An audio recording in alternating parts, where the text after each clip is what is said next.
Remue ménage. Remue ménage.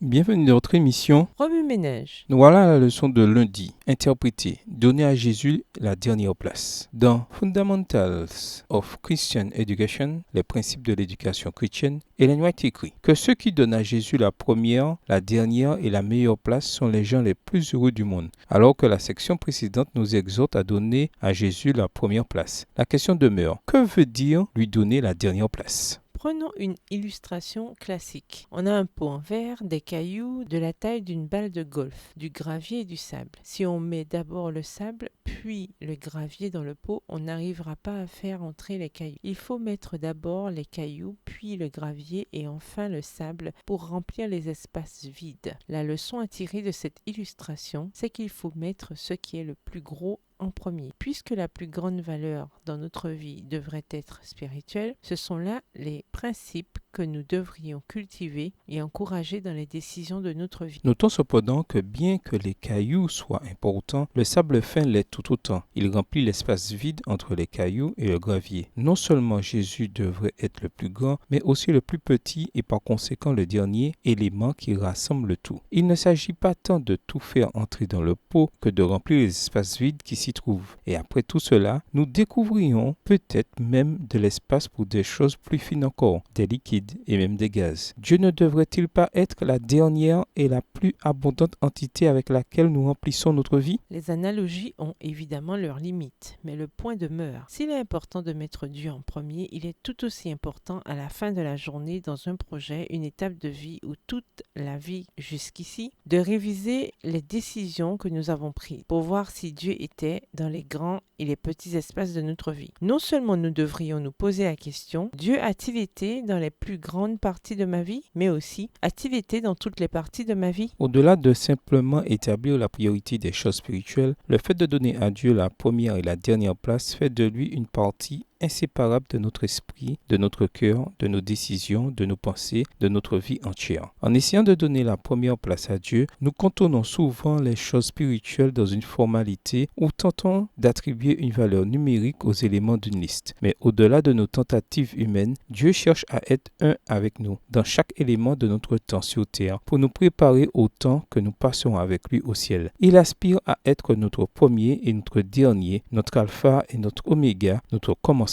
et notre fin. Remue-ménage, après avoir regardé votre texte écrit et annoté, quelles questions émergent après l'étude de ce passage? Quelle partie du passage trouvez-vous difficile? Quels éclairages particuliers vos notes semblent-elles indiquer dans l'ensemble? Quels autres principes et conclusions découvrez-vous? Avez-vous donné à Dieu la première place dans votre vie? De quelle manière lui avez-vous donné la dernière place dans votre prise de décision? Au revoir. Et à demain si Dieu veut. Remue ménage. Remue ménage.